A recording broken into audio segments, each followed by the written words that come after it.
La République démocratique du Congo devait voter fin 2016. L'élection a été reportée à une date ultérieure. Depuis, aucune date n'a été fixée. Corneille Nangaa, merci d'être avec nous sur le plateau de TV5 Monde. Vous êtes le président de la Commission électorale nationale indépendante au Congo-Kinshasa. Vous avez affirmé récemment que les élections locales, présidentielles, mais aussi législatives n'auront pas lieu en 2017. Pourquoi ? Je dirais que je suis plutôt à Paris sur invitation de l'Organisation internationale de la francophonie qui m'a convié à une séance de travail technique avec le groupe international des contacts sur le Grand Lac. Au cours de ces travaux, nous avons présenté plutôt des hypothèses de travail en tenant compte de ce qui nous attend, plus ou moins, l'accord du 31 décembre 2017. Mais au cours de cette visite, vous avez affirmé que l'élection n'aura pas lieu en 2017. Nous avons présenté des hypothèses et nous avons indiqué plus ou moins que les paramètres à notre présence nous donnent plus ou moins les raisons de penser qu'en décembre, il ne sera probablement pas possible de tenir cette date, d'autant que nous sommes, madame, en train de constituer les listes électorales. Mais pourquoi et nous avons atteint 33 millions d'électeurs inscrits, mais il nous reste encore 2 provinces où on n'a pas encore commencé l'opération. Vous parlez des provinces de Kasaï ? Les 2 provinces de Kasaï et Kasaï central, ainsi que certains territoires, le territoire de Kamiji et de Luilu au Lomami.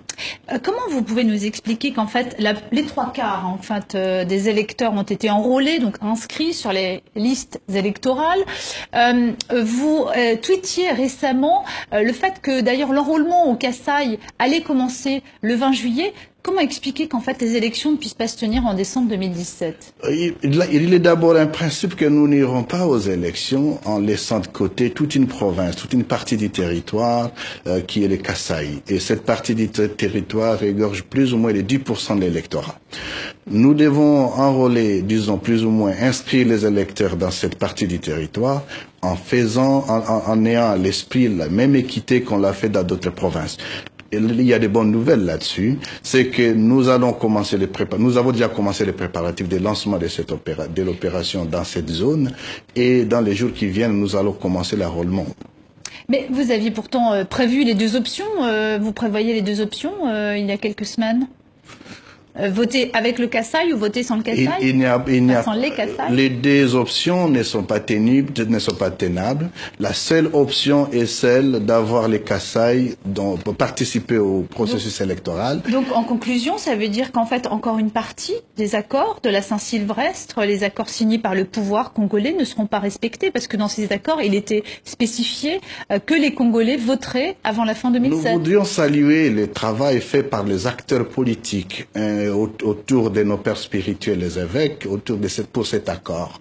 En fait, ce qui s'est dit, c'est que l'accord prévoit l'élection à la fin de l'année 2017, mais toutefois l'accord indique qu'il serait indiqué, si les moyens le permettent, que les institutions, la CENI, le gouvernement et le Conseil national de suivi de l'accord fassent une évaluation technique, et c'est cette évaluation qui va se faire bientôt.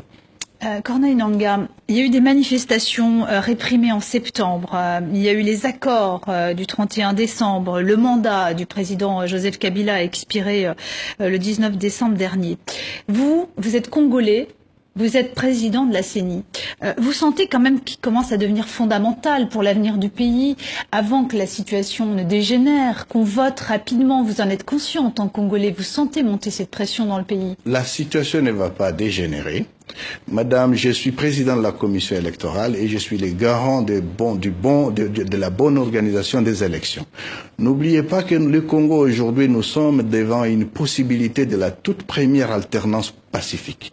Il va falloir que nous ayons le temps nécessaire pour bien organiser cette élection. Aller aux élections en laissant de côté, par exemple, une partie du territoire comme les Kasaï, ça va énerver bien entendu l'accord parce qu'au sein de l'accord, il est demandé l'inclusivité, surtout des listes électorales. Alors vous affirmez ici sur le plateau de TV5 Monde que dès que les électeurs des 2 Kasaï seront enrôlés dans leur totalité, les Congolais iront voter. Vous pouvez l'affirmer aujourd'hui? Dès que nous sommes sur cette voie, Et là, c'est un chemin qui est devant nous. Nous sommes allés droitement vers les élections. Nous sommes à 80% des électeurs. Nous inscrivons les Kasaï, nous aurons les fichiers, il n'y aura plus rien qui justifierait la combien de temps, d'après vous? Donc, quand les Congolais vont pouvoir voter? Au niveau de chaque province, nous avons 90 jours pour enrôler.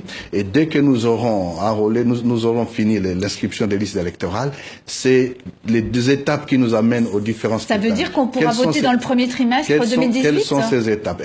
Nous allons évaluer, c'est ce que nous attendons. Nous allons évaluer et bientôt nous allons les faire. Le gouvernement, la CENI et le Conseil national de suivi de l'accord, une fois évalué, la CENI va publier le calendrier.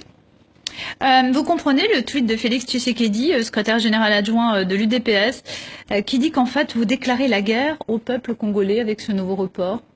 Je ne vois pas en quoi la guerre. Qu'est-ce que la guerre? Moi, je ne suis pas un guerrier, je ne suis pas un belliqueux. Je suis président de la Commission électorale nationale indépendante.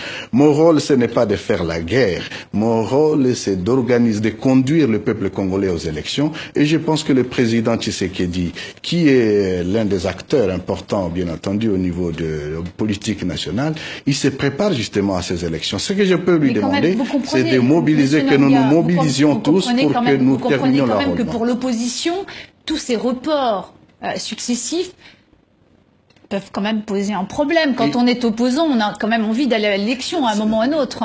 Madame, ce n'est pas que l'opposition, y compris la Nanga lui-même en tant que président de la CENI. C'est mon rôle d'organiser ces élections et je serai très à l'aise les jours où on sera en train d'annoncer les résultats en indiquant que le nouveau président de la République est tel, les nouveaux députés sont là et les nouveaux députés provinciaux sont là.